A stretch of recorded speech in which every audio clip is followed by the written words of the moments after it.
of things not seen. Oh, if today you feel hopeless and are bound in despair, just hold on till tomorrow. God will be right there. So many problems, they are getting you down. Please don't let them make you wear a frown. You just hold your head up high, lift your eyes to the sky. We've been made to do it for a night, but joy's coming in the morning light. You just, oh yeah, don't you give up. Hello, everybody. This is Pastor Dilton St, Sr., and I'm excited to be coming into your homes or wherever you are this evening with private conversations with Pastor. I pray that you've had a blessed day and a blessed week. Listen, very quickly, I need you to do something for me. I need you to share, to like, and invite.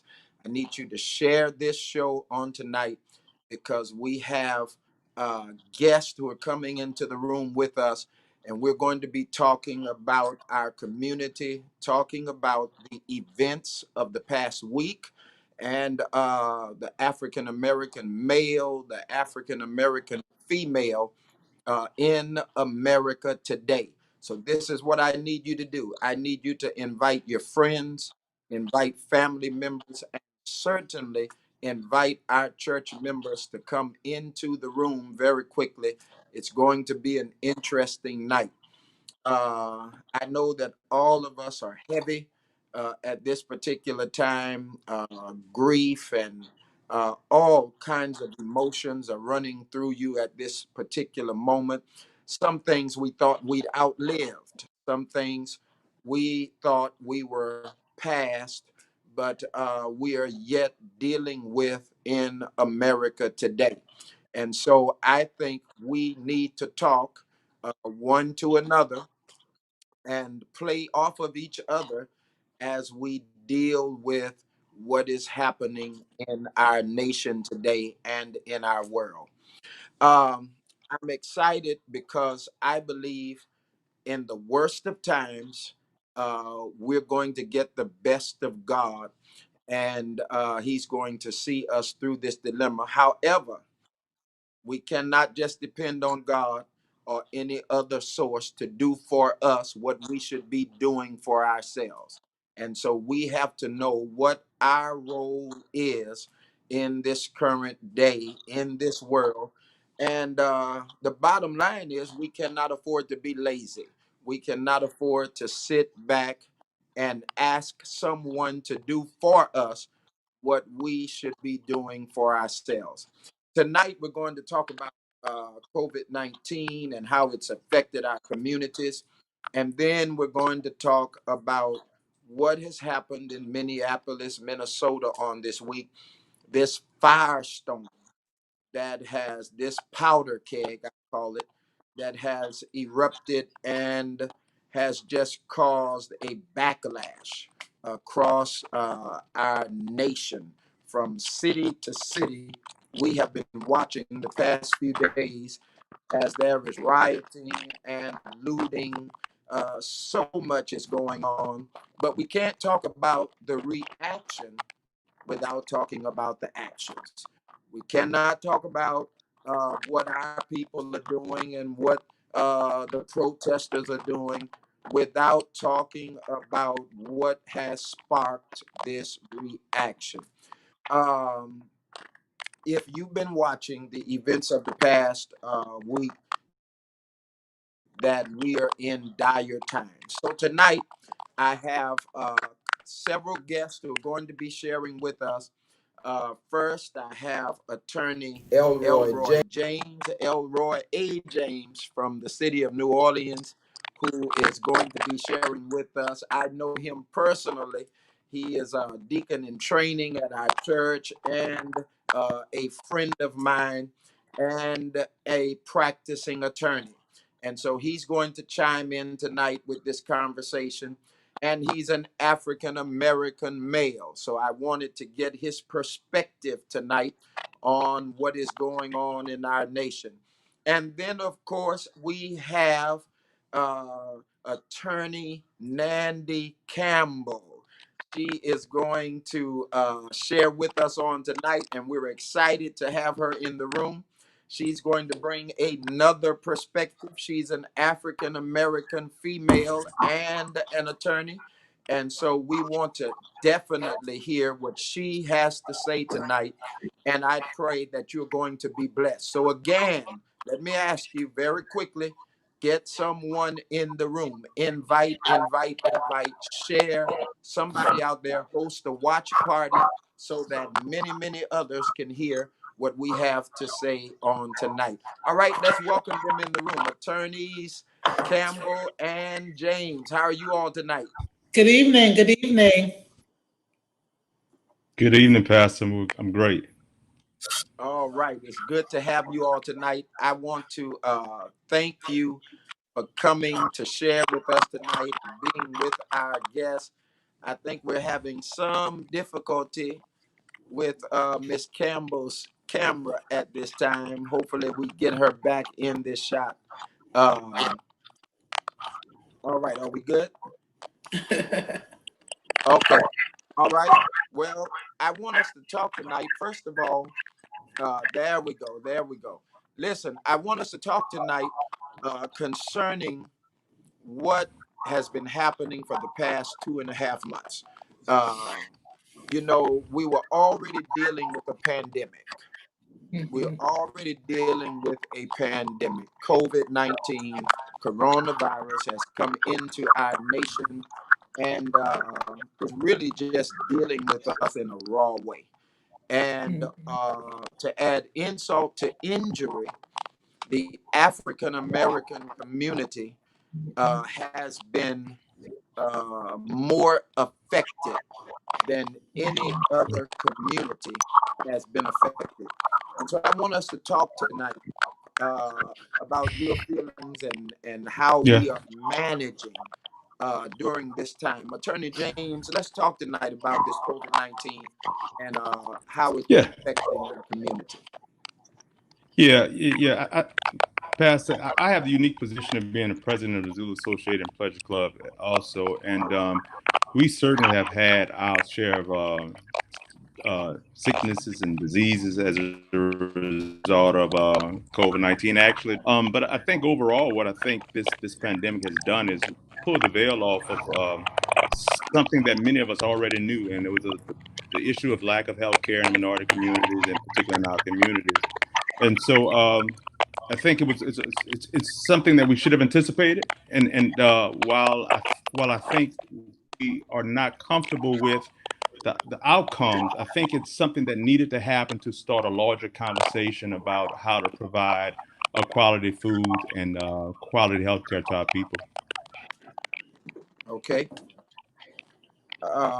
Attorney Campbell?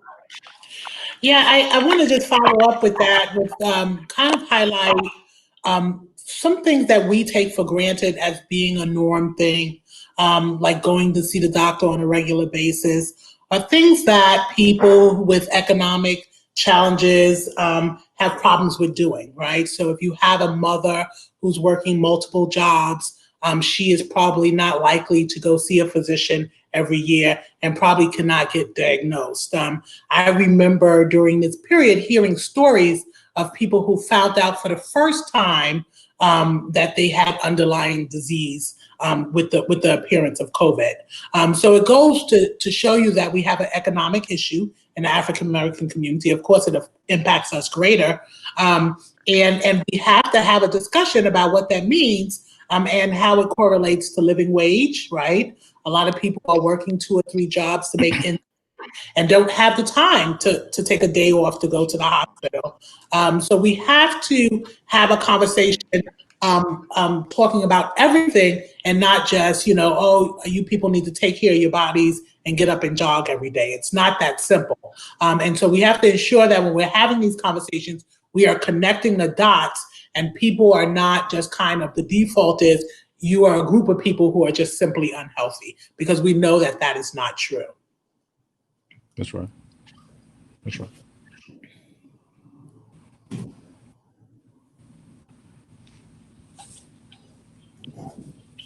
Hello? Yes. Yes, Yes. I'm sorry. I apologize. I was having some difficulty hearing you. Uh, Okay. would you mind repeating the last part of what you said? So I guess my biggest concern is that we don't allow um, the government, the system that is tracking the impact that this virus is having, to just kind of come to a default conclusion that the African American community are, we're just an unhealthy community and we have to just deal with our health.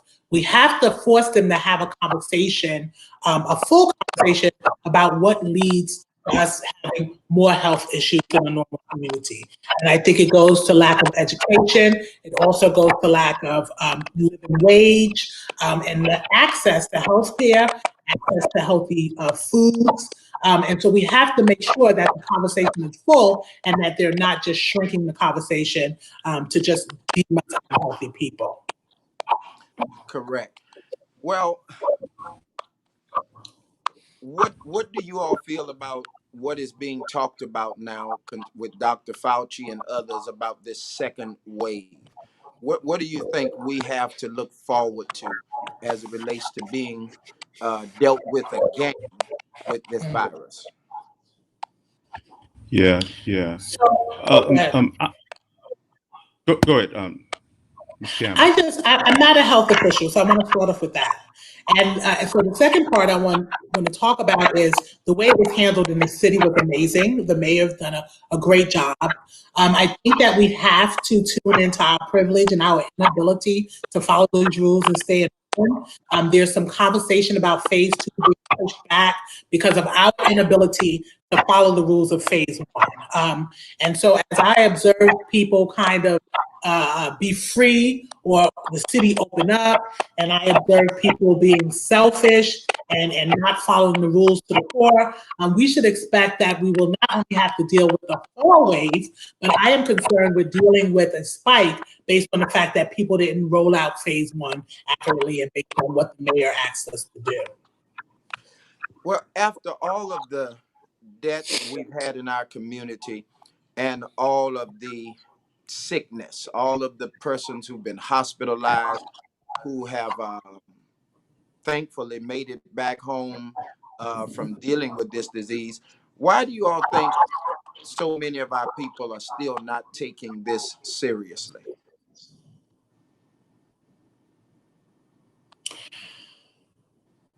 So I think there's some mixed messages. One, how our president handled it, right? We are still Right. seeing the residue of our president making a joke of it and saying it's a hoax, and not spending a month telling us we were going to be okay, only to have it assault our community the way it did. So I think that we are juggling with mixed messages, right? So we have our mayor who's on the board, and we also have to deal with our president who is sending some mixed messages on whether we should be scared of this or not. Also, I think that when it was determined that this virus was hitting the African American community, I think there were some people who determined that we are dispensable. Like, economics is more important than the African American community, so let's start opening up. That ties into what's going on as it relates to George Floyd and how we are treated. So we're talking about racist systems, and racist systems is always going to trump economy over Black lives. Wow. Okay, let's talk about that. Let's talk about this systemic racism. You've brought it up, and that's really our focus for tonight. Mm-hmm. I wanted to have the two of you with me because you are attorneys, and you, Miss Campbell, being a criminal defense attorney and dealing with African American men, African American women, the system. Somebody, and Mr. James, you can answer this question also. For persons out there who do not understand what we're talking about when we say systemic racism. What what does that mean? All we've ever heard was racism, racism, racism, and we knew how white folks treated black folk as inferior, and Mm-hmm. the unjust treatment we received from the penal system. But Mm-hmm. talk to me tonight about systemic racism. What is systemic racism for somebody who does not know what we're talking about? So systemic racism is basically systems that cater to shareholders, who are the people who need to utilize the system, who run the system. And basically these systems are geared to oppress, basically to oppress a population, right? And so these systems were built specifically in a way to protect one population, and it was going to have a negative effect on the other, right? And so when we talk about the criminal justice system, we talk about the education system, and then when we talk about the structure of these systems, how are they structured to either affect, uplift a group, or how is the structure to tear down a group? And so what happens is, since we're a country that was basically overtaken, like they stole a country from the Native Americans, and then African Americans were brought over, and our first state was as slaves. Little by little, as we reached our freedoms, they had to create these systems to, one, keep us below them as it relates to our privilege rating, right? And so right after slavery, we had the Black Code, right? And so it was like, okay, we can't keep them as slaves anymore. And so what we're going to do is create these laws to basically keep them subservient and as servants to us, right? And so these are systems that are grown out of Black Code, out of slavery, out of privilege. So when we talk about racist systems, we also talk about privilege, class privilege, race privilege that comes with just simply being a white person. And so when you have these conversations, you can't talk about systems that oppress the people without talking about privilege and how that impacts a system. Okay, well, Mr. James, okay, well, let's talk about this, Miss Campbell. Mm-hmm. If the system is designed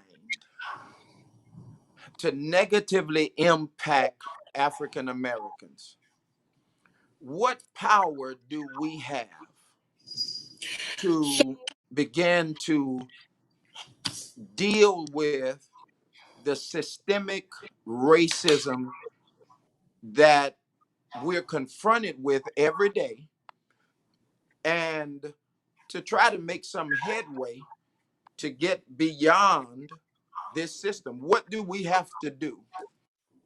So I think that first we have to have conversations. We were talking about COVID, and when everybody learned that it hit the African American community really hard, the conversation cannot just be like, go and eat your vegetables, right?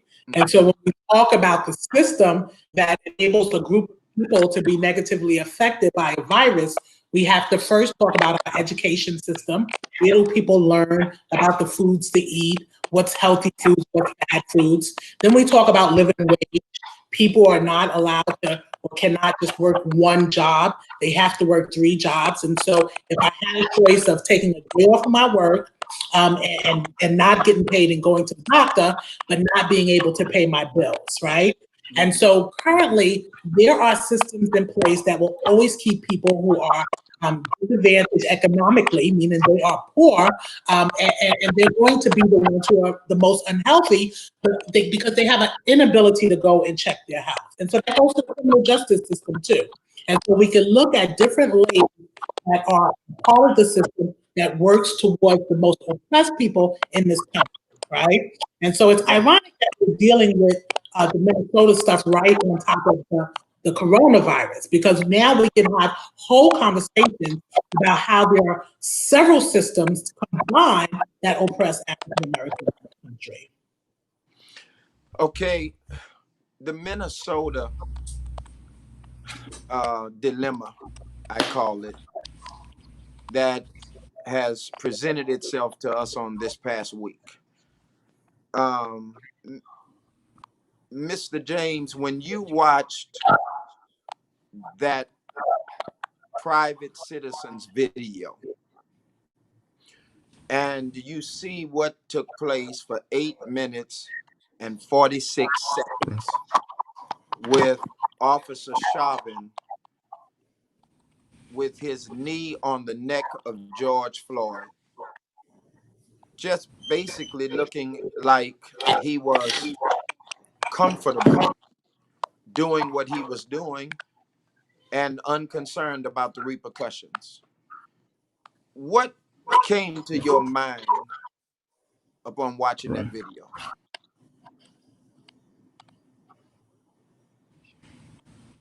Mr. James, are you with us? Several things. First, I had to watch it several times because I am. I think it's. I think we're having a technical difficulty. Okay, Miss Campbell, are you with us? I am. I'm sorry. My cat is trying to get my attention, but I'm still here. I'm not having problems with my my video audio. Okay.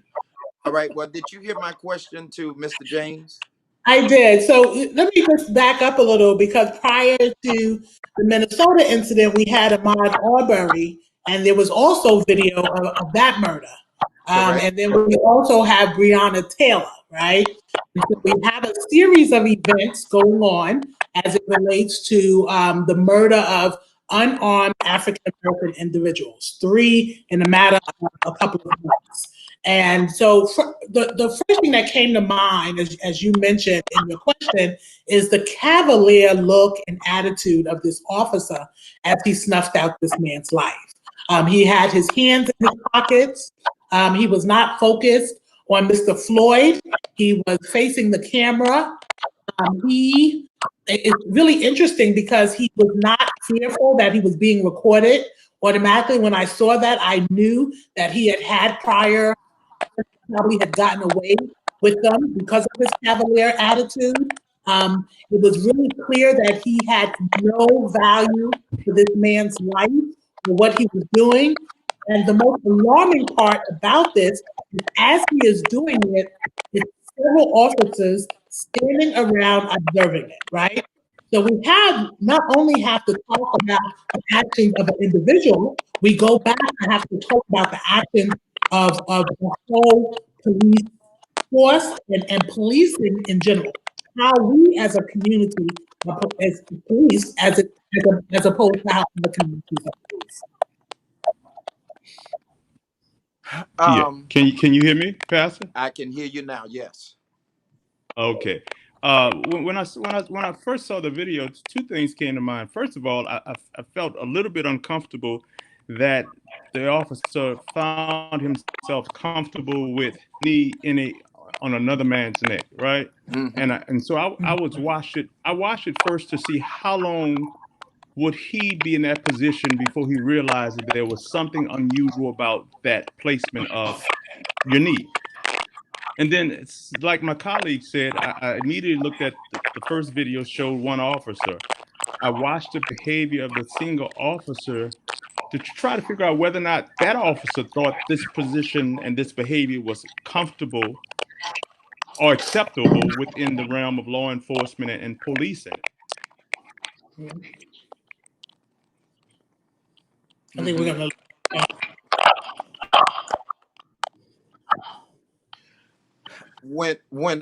When I saw this video, the first thing that rose up in me, I'll be honest with you, was anger. Mm-hmm. Anger that the appearance to me was that you're dealing with somebody who is obviously a repeat offender. Mm-hmm. Mm-hmm. I I I that this guy had was doing this for the first time. I, Exactly. I could not imagine that this was his first rodeo. So I have a question for you as an attorney, Ms. Campbell, with what the district attorney has been saying and how they have been trying to deal with how do we charge him? What do we charge the other officers with? How do we make this stick? How do we make these charges and get a conviction on these charges? This is my question. If this were little Johnny on the street who had killed another individual under these same circumstances, as an attorney, tell us what would be your difficulty in proving this case, especially with a video to go into the courtroom with? So I don't think that there is. I think the problem is that most jurisdictions, most states, because we're talking about each state have their own laws, their own statutes. And I think what was going on and what goes on all the time in police shootings is that most jurisdictions want to give some semblance of not immunity, right? But there has to be a determination is one, this happened while he was performing his duty, right? And then the second question is it excessive? And then if you answer if it was excessive, then the next question is it intentional, right? And so there was some conversation about why he's only charged with third degree murder as opposed to maybe second degree murder. And we now know that first degree murder is premeditation, right? And so what happens is little Johnny would have been arrested, and all of those conversations they were having about this officer would have happened as little Johnny was sitting in the cell waiting for them to make a decision. That's what happens here in New Orleans, right? So little Johnny would have been arrested, and then the DA have a certain amount of time to decide what to charge little Johnny with, right? And the outcry and the anger of the community and why we are protesting is because they are giving this man the benefit that this man did not give Mr. Floyd, right? And so they're giving him the opportunity where we're going to look into it, give us time, we're going to review it. Remember, this man acted like the police officer, he was the judge, and then he was the executioner, right? And so what they're saying is, hold on, give us time, we want to get this right, but the outcry is about this man did not provide this other human being that benefit, right? And so why should you sit around while you try to find a way to clear him? Because that's what I believe it is. And after we deal with the Ahmaud Arbery case, where we saw it basically clear these two men, right? Because that's what happened. He cleared them. Until that video came out, he would walk away.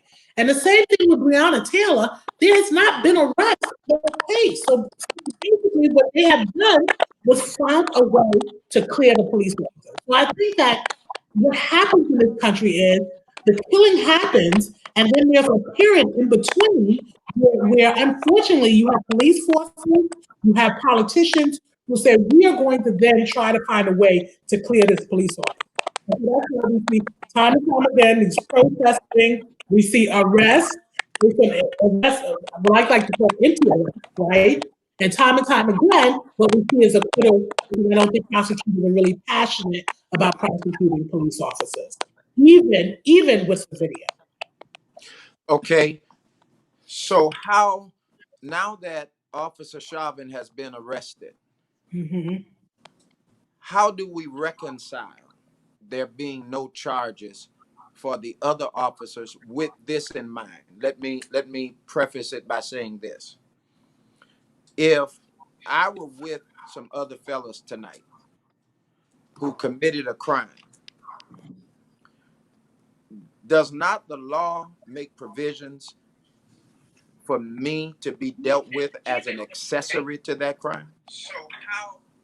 Whether I'm the one who committed the crime or not? That depends on what state you live in. Here in Louisiana, you would be a principal. So those other three officers would be a principal to third degree murder, not even an accessory, right? If me and you go rob a bank and you say, I'll sit here in the car and I'll keep an eye out, and you go rob the bank and I go in the bank and I kill someone, we're both going to be charged with murder. That's a Louisiana law principle, right? I am not sure how the principal theory converts over to Minnesota, right? But what we're clear on is as video comes out, we know that the other officers were active in some of this, right? We Correct. see a video where Mr. Floyd at some point was in the car. There's another video where another officer was kind of leaning on or kneeling on Mr. Floyd. So it might not be a situation where we have to talk about accessory, but they should be charged along with the officer. Some states have what we call the failure to act law, that if you see someone is being harmed, you're required to act.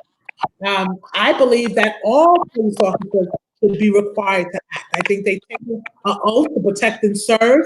If they stood there and they watched it and they heard this man, that is failure to act. That is against their oath. And the other three officers should be in jail also.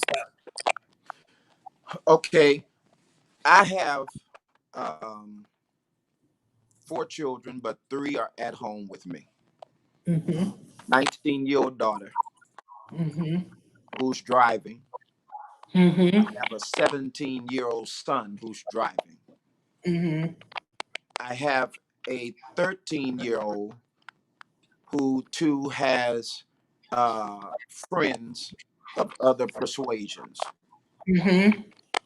How do I talk to my children in this new normal, this climate that we are living in? How do I talk to my 19-year-old, my 17-year-old about when they want to take the car and go driving? How do I talk to my 13-year-old when he wants to hang out with friends of another persuasion? What do we as parents need to say to our little Black children at this point about how to handle and manage themselves in America today? You know, I was on another panel and somebody asked me this question, and it's draining because if you go back to Trayvon Martin, we said, "Oh, son, you couldn't wear a hood, you can't wear dreads, you got to pull up your pants, you can't wear this, you can't say this, you can't look this way." We're running out of things to tell our children, right? Because now we see that people are just being murdered because jogging down the street, right? There's no way. So I don't want, I think that parents should not tell their kids it's their burden to protect themselves from murder, right? And so that's a heavy burden to be like, you have to make sure you're not gunned down by the police, right? Yeah. What we need to do is have conversations with kids about privilege, right? They need to understand how privilege started, the impact that privilege had, and they totally need to understand that there is no way for them to get it by rubbing somebody with it, right? And why I tell my nieces and nephews this is because I don't want them to believe because they can go to school with people who don't look like them, they can date people who don't look like them, they can move around this world with people who don't look like them, but I want them to always remember that they are not carrying that privilege, right? So that's Right. one thing that we really need to have conversations about it. I challenge you to have conversations about that with your kids, with their friends' parents, to make sure they understand that. I wouldn't want my nieces and nephews to spend a lot of time with people who don't understand that concept, right? Right. I don't know how to advise. This is what makes this why I'm so angry and so upset about this, because these are people who weren't doing things. You could say, okay, you could point to this. Well, you saw Mr. Floyd. He did this wrong. He did that wrong. You know, like these things that people. This should not be a death sentence, right? Like when you talk about somebody selling loose cigarettes or somebody was accused of like stealing a car, these are not death sentence crimes in this country, right? And so the best thing you could do is arm your kids with education about their history in this country, and have candid conversations about privilege and how it impacts them, and how their friends have it and cannot pass it on to them. That's for the kids who have close friends who are of other races, because another parent talked about his child being in a car with a white kid and the cop stops and only talks to her child and not the white child, right? And so all we can do is sit our kids down and have candid conversations about things that should not be going on. We can't ignore it because we know it's still going on. You know, I experienced it, Nandy, just a few days ago in Walmart myself. Um, I was in Walmart, and you know, of course, before all of this happened, and I'm talking about just last week. Mm-hmm. I was in Walmart, and of course, now we're still dealing with COVID-19. Mm-hmm. And uh, a white lady walked up to me from behind and tapped me, or rubbed me on my shoulder, asking me to move or to do something, because she had another lady with her who was in a cart. She Mm-hmm. chose to do that rather than to speak to me or to simply ask me to move. Now, immediately, I'll be honest with you, I'll say I got upset Mm-hmm. Mm-hmm. because my mind went to, during this coronavirus pandemic, this COVID-19 issue, if I would have placed my hand on her Mm-hmm. for any reason, the scene would have been totally different. Mm-hmm. It would not have been the same. I probably would have been hauled away that day in handcuffs. Mm-hmm. But Mm-hmm. because I was the black man and she was the white woman, the idea was to touch him, even though we are dealing with coronavirus. He has a mask Yeah. on, Mm-hmm. and everybody else in here is wearing a mask. She didn't have a problem touching me because Mm-hmm. she felt like there would be no consequences. Well, that takes us to that Central Park situation, right? With Mr. Exactly. And that's Right? what I want to One thing talk I can about. tell your kids too, like, no matter how many degrees you have, no matter if you are Ivy League, you're an attorney, you're a doctor, there are situations, and this is another conversation you have to have with your children, is that some people will never see that. They're going to always just perceive you as a black person. To them, it doesn't matter how many degrees you have, how much money you have, you're just a black person. And we saw that in the Central Park incident with Mr. Cooper, right? And so you have this very established man, and to that woman, she didn't even need to know who he was, right? And so that's another portion of that conversation we have to have with kids. Because we tell our kids to go to school, get degrees, and we make it seem like that is going to elevate them to some sort of status. But we know that because these racist systems are in place, that no matter how high they rise, education-wise, how many letters they have behind their last name, there are still people in this country that will simply just look at them for the color of their skin. Right. Um, so the Ahmaud Arbery case, the Brianna Taylor case, we talk about talking to our kids and what we should maybe say to them and not say to them. But as an attorney, if my 17-year-old son is stopped by the police tonight or tomorrow in the middle of the day, as an attorney, how do you suggest that a young African American male, African American female respond to a traffic stop? Just a simple traffic stop, basically, so that they can make it home.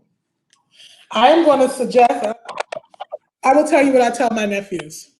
Take out your phone, start audio recording or video recording if you could do it respectfully, right? And answer the Okay, pause right there. What if a police officer tells you to turn your phone off? So here's the thing. We are allowed to record police officers. In Louisiana, we are a one-person state, meaning I don't need your permission to record you. And the Supreme Court has says we are allowed to record our interactions with police officers, right? So, And when so I say what you're if you can saying, do it so what you're safely, saying to me now is that if a police officer says to me, turn your camera off, put your camera down, I have the right to respond by saying it is my right to record this yes, incident. you do. You do have a right. I always tell individuals there's a lot that goes into this, right? We have to teach our young people to identify some of these things, right? Is the police officer talking in a manner where he's upset with you already, right? What is the premise of the first encounter? These are things we should be talking to our kids about. We should be having drills, right? Is the car safe? Is there something about your car that's illegal, right? Are kids now updating your license? If you know that there is nothing illegal about your car or you have nothing illegal in your car, you should start recording, you should hand in your license, and then you should be quiet. Okay. All right. And if he's And going to give you a ticket, you're going to take your ticket and then you're going to deal with whatever came out of that incident that was disrespectful or unconstitutional after you remove yourself from the situation. so how do we deal with the fact that murder by cop is happening more now than we have ever seen as it relates to on camera? And that by and large, there seem to be no consequences. So here's the deal. Hence the riots. Police chiefs are either appointed or elected. They're either appointed by somebody who's elected or they're elected. So you should vote. DAs are either appointed or elected.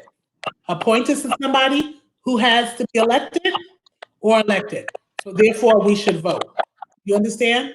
And we could coroners, the coroner in Mr. Floyd's who had the disrespect to assume a lot of stuff and put it in writing, he's either appointed by somebody who's elected or he's elected. We need to vote. A lot of times, especially in the African American community, we focus on voting for our president, our governor, our mayor. We vote sporadically. We don't vote in blocks. We vote sort of like as a popularity contest. We have to understand that these systems are governed, they're run by people who are elected. And we have to say to ourselves that we are no longer going to elect people who do not have our best interests in play, right? And that's on a local level. Like coming up in 2020, all of our judges are up for election. Our DA is up for election. When we talk about who we want to be our mayor, this person gets to decide who our police chief is. So these are conversations we need to have because we can watch all day, but if we keep electing the same people, it's going to happen over and over and over again. Another thing is that people need to step up and volunteer to run for office. You know, we sit and we talk to our friends and we make lists of what's wrong. And there are some people out here who are speaking on social media who have like great ideas about how to benefit this community. We need those people to step up and run for office. Because if we keep electing the same people and the same people keep running, then we're going to keep getting the same results. So I think the solution is on a local level that family block to blocks have to start having conversations and start putting people in a block manner who is going to take care of their communities. It's the only way to take care of this problem. I like what you just said because we have so many leaders currently that I feel in many ways are just not leading. And if you are not willing to step up in tough times, it says a lot concerning your leadership. We Absolutely. we have a presidential election coming up. As you just stated, we have judgeships coming up. We have so many other elections coming up. Our people need to understand that what the ground that we did gain had everything to do with us voting. And the blood that was shed in our community so many years ago had everything to do with our people fighting for the right to vote. That's right. That's right. The ability for us to go to the poll and Mm-hmm. decide. Now, we have a lot of people. I walked into this in this manner because I want to talk about something. We have a lot of African American leaders right now who are mainstream and who are on television every day, Mainstream. Oh, okay. on television every day, and they have been sort of calling out other leaders who they feel are not stepping up. However, uh, I think it's a little disingenuous at times because we have a lot of mainstream African American leaders. And when I say leaders, I guess I'm using that word lightly. I'm saying leaders because of the positions they hold. Oh, That yes. Okay. they are out front. Not because they showed evidence that there are a leader. Exactly. But so we have a lot of people who are out front in our communities who are in interracial relationships. Uh, Mm-hmm. and this is a time where all of us need to be talking black white issues. Mm-hmm. However, they're calling out other African American leaders, but I don't hear their spouses Mm-hmm. making statements, and they live in houses with biracial children. Mm-hmm. Mm-hmm. They're raising biracial children. They are in biracial relationships, marriages or partnerships, but they're calling out other leaders. I think it's very important that in our community, if you're going to stand with us, you stand with us, not just in word, but in deed. So it's really interesting. I think that number one is I'm not really sure why, for the most part, African American community feel like they need a spokesperson or a leader. We are all leaders, right? We're all Correct? accountable for our community. So I don't default anything that I believe or do and expect anybody else to speak up for me, right? Right. And so what happens is, like Malcolm had talk about the ballot or the box, right? And so once we get tired of burying these people, we will understand the power of the ballot, right? As it relates to like who's speaking up and who's not speaking up, we do this song and dance that requires us to people to tell us that they are with us. And what I say to you is you have to look at individuals' actions, not when trauma is happening, but every day, right? Don't Yep. listen to what somebody is saying when everything is hitting the fan, right? Look at what they're doing in times of not the emergency, but as normal times, right? If this person is actively leading, actively focusing on their community during normal times, regardless of what they say during the emergency time, you know that person it has the best, the best for your community, right? So Right. too many times we wait to see what people say in times of in hard times, right? Like, Right. oh, I need to hear from Oprah, right? I didn't hear from Oprah, so Oprah's not with me, right?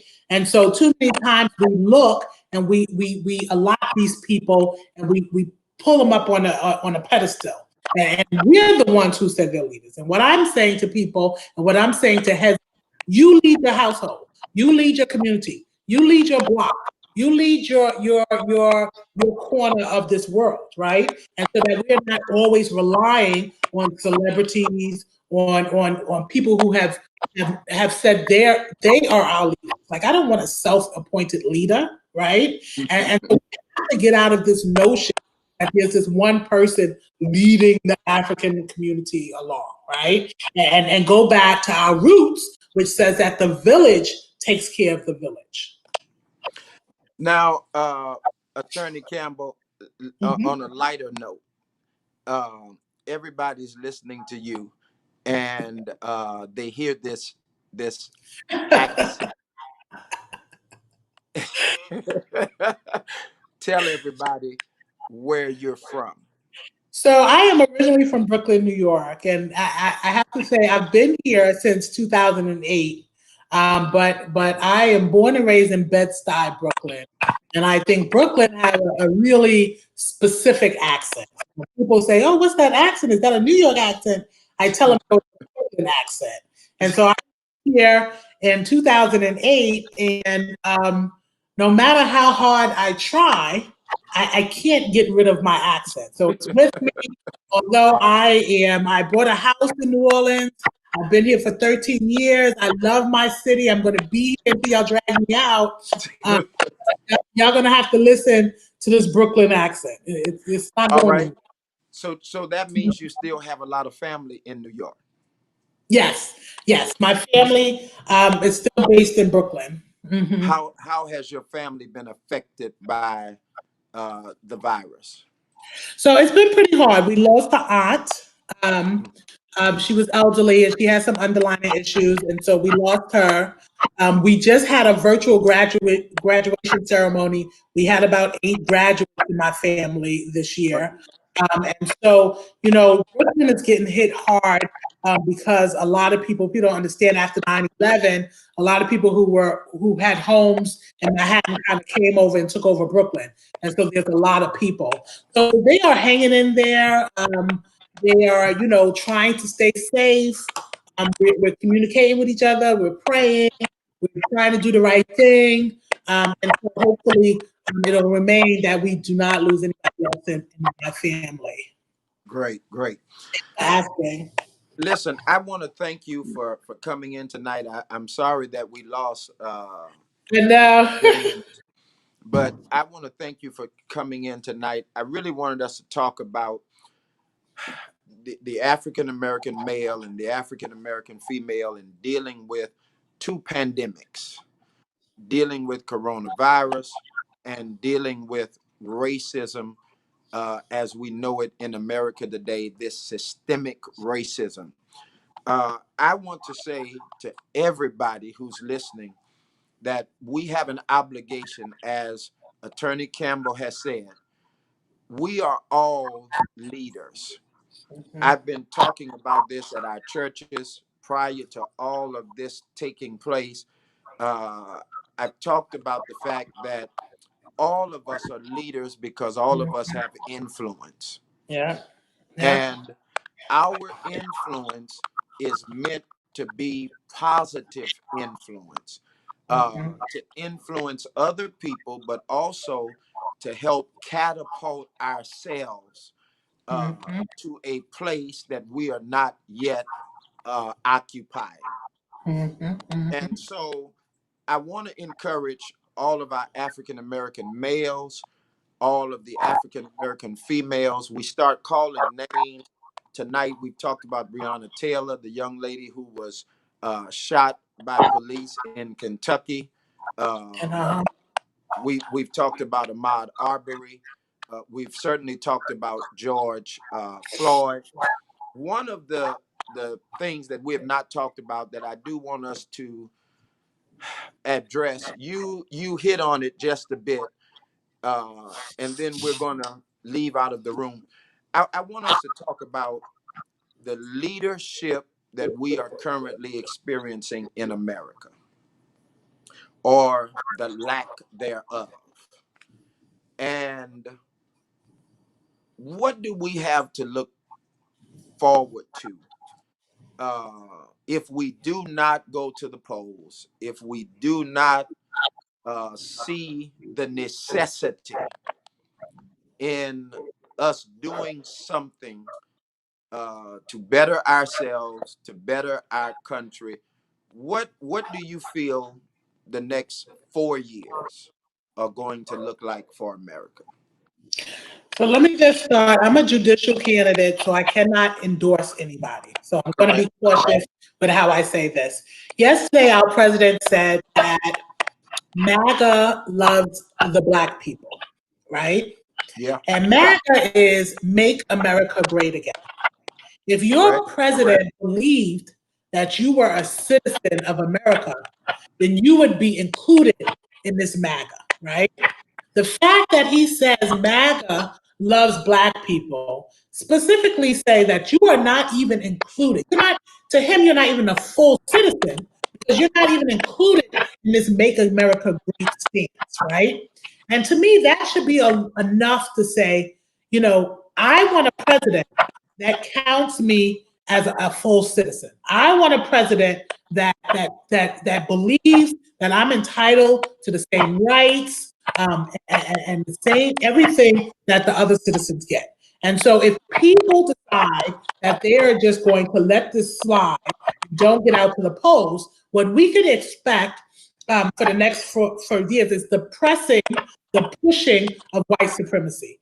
And white supremacy and the growth of it is going to do nothing else. The sole purpose of promoting a white supremacist agenda is to dismiss, eliminate African American people, period. In order to promote supremacy, somebody must be inferior. And so if people understand that this simple notion of going out to vote might mean their future in this country, we've come a long way. I'm an attorney, right? You're a pastor of 2 churches. You have kids. Like, we have come a long way. We have a Black president. And what this is designed to do is to take us backwards. And so it's up to us. It's been up to us. We did it for the governor here in Louisiana. We made that happen, right? And so we got to do it again. It's ironic that we're always in this position of being beat down, but then counted on when it's time to vote and time to get it done. And time after time after time, we show up to the polls and we get it done. And we got to do it again. This time we got to do it after we're beat down by a virus and beat down by police officers. It's going to be hard, but we got to do it. Okay, you're a judicial candidate here in the city of New Orleans. That's correct. What a lot of our people are protesting right now is they are protesting an unjust judicial system. An unjust criminal system. Well, criminal system, correct. The system that has treated people that look like us differently for many different reasons. Race, money, a lot of things come into play when we talk about the system. That's correct. Now, what are you saying to us tonight that you will do that will see people who walk into the courtroom where you will serve, people not just that look like us, but people from every walk of life, receive fair and equitable justice from the bench? So the first thing I will tell you is that I have been practicing for 13 years exclusively in criminal justice, right? All right. And I will take a pay cut for this position. So I am not taking this position because I'm going to get rich. I am not taking this position because I'm going to be famous or for any kind of ego boost, right? I've made a decision to serve the people. I am not a machine candidate, meaning I am not being ran by some machine who's going to then want things from me. I intend to work for the people. And the first thing I'm going to do, if elected by the people, is tell them the courts are open room. Well, not as open now because of the virus, but you have to hold judges, DAs, police officers, mayors. You have to hold your elected officials accountable. And I intend, if I'm elected, I intend to allow the people to hold me accountable. I'm going to ask them, I'm going to force them, I'm going to continually remind them that I work for them, right? And I hope that little by little, when we get out of this kind of popularity, electing people based on popularity, then eventually voters will hold us accountable. They will force us. Because what's going to happen is I will get elected, right? But we can't just keep voting for the same person and say, I don't want to do the research. I'm just going to keep voting for this person. We have to hold elected officials accountable. Or vote them out. And we are seeing that right now. And We I are. want to say to everybody who's listening tonight, Mhm. it is high time that we begin to hold our elected officials accountable. We're dealing with protest and Mhm. riots, looting across the country, from Los Angeles to Minneapolis to Chicago, Kentucky, and the Mhm. list goes on, because the people have come to the place where they feel as though they cannot trust those persons who have been empowered to Mhm. lead them and to have charge over these systems. Mhm. Mhm. I want to say to you tonight that scripture declares, Mhm. out of one blood was all mankind created. So God has not made any race of people. I pray Mhm. that there are some young African Americans who are listening to me right now, male, female. I want you to know that you are in no way, shape, or form inferior to anybody. You Mhm. have been, according to the scripture, fearfully and wonderfully made. Mhm. Mhm. Now, you being here, you having life, is God's gift to you. Mhm. But what you decide to do with this life is your gift back to God. Absolutely. And so here we are, we're at a crossroad right now. Mhm. We've seen it now for the past 5 days. We have a generation of young people who have decided that they're not going to lie down and take any kind of treatment. Now, that's good, but in some ways it can be very dangerous. Mhm. Mhm. We want you to stand up for your rights. Mhm. We want you to believe in who you are, Mhm. but we want to do that within the boundaries of the law. Because then the law will turn itself on you and decide that the reaction is worse than the action.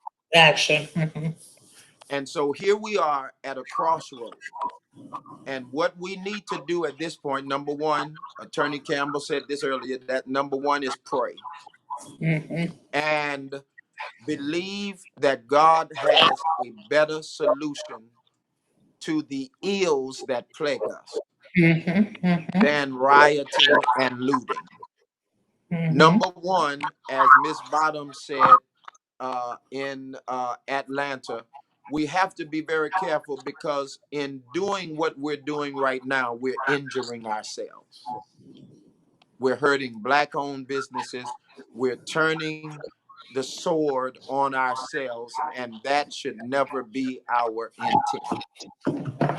Our intent is to help our people, to build Mhm. our people. The Bible says it like this: charity begins at home. Mhm. Mhm. And so, whatever I can do to help African American females, African American males, then it becomes my responsibility as a pastor and as a father to stand up and do that. Mhm. So, I want to thank tonight Attorney James. I want to thank Attorney Campbell for coming into the room, sharing with us. I know we're a little over our time tonight, It's okay. It's okay. but I wanted us to talk about these issues tonight. And in leaving, I want to ask everybody who's listening to not allow it to be optional Mhm. that you get out and vote in November. You have to vote. And our community must vote at a higher level than any other community. In droves. In droves. In dro- we should not have to poke you and prod you, probe you to go to the poll. If we allow what has happened the past 3 months, to be forgotten by November, shame on us. Shame on you. Can I just say too? There's been some new legislation that's going to allow some disenfranchised people to vote again. And so, if you're unsure if you're able to vote, if you're unsure if you cannot vote, or you want to figure out how to get your voting rights back, I strongly advise you to reach out. You can Google Vote. Vote is a local organization, and find out what's the requirements, the new requirements for people who have felonies or people who are on probation. So make sure, don't assume that you are not able to vote. Get the information. Make sure you're getting the correct information, and exercise your rights to vote. I can't explain, I can't stress how important that's going to be in November. Thank you tonight, Ms. Campbell. Thanks for having me, Pastor. I appreciate it. And to all of you who've tuned in tonight, thank you for being with us. Listen, if you have not subscribed to my YouTube channel, go now and subscribe to Pastor Dale Sanders on YouTube. I need you to be there with me, and I need you to follow us on Facebook. Blessings on you. I'll see you next time on Private Conversations with Pastor.